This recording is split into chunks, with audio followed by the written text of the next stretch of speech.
neden biz buraya geldik? Okula gitmiyor muyduk biz?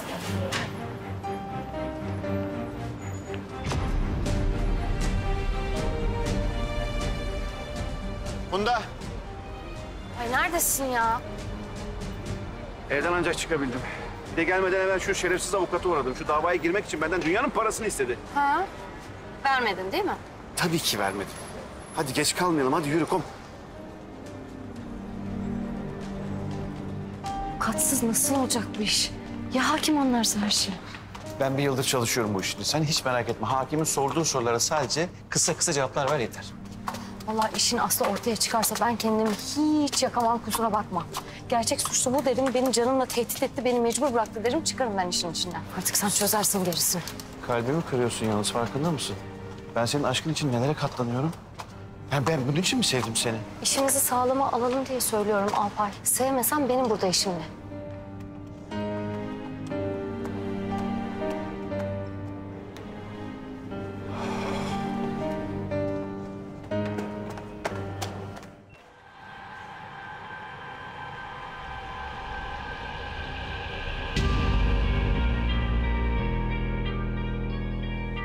Seyit Ali bizimle içeri gelmeyecek değil mi?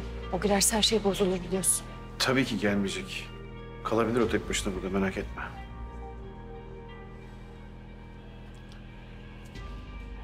Seyit Ali, biz şimdi öğretmeninle beraber içeri gireceğiz, çıkacağız hemen, tamam mı? Sen buradan hiçbir yere ayrılmıyorsun. Çünkü ayrılırsan ne olur? Seni kaybederiz, kaçırabilirler. Tamam. Ben sana şunu vereyim. Bak, şöyle bir oyun vardı. Bak bakalım hangisi? Evet. Alpay Yıldırım, Melek Yıldırım. Alpay Yıldırım, Ya. Melek Yıldırım. Ya. Sie haben die Scheidung beantragt wegen der schweren Unvereinbarkeit. Ya. Melek Hanim, Ja, genau. Ich möchte die Scheidung. Sie haben 3 gemeinsame Kinder aus dieser Ehe. Sind Sie sicher, dass Sie das Sorgerecht aller 3 dem Vater übergeben? Ja, ich möchte, dass die Kinder bei dem Vater bleiben. Der kleine Seyit Ali ist aber noch in dem Alter, wo er die Mutter braucht. Ja, ich kann es klären. Ich habe Ihnen nicht das Wort gegeben, Herr Yıldırım.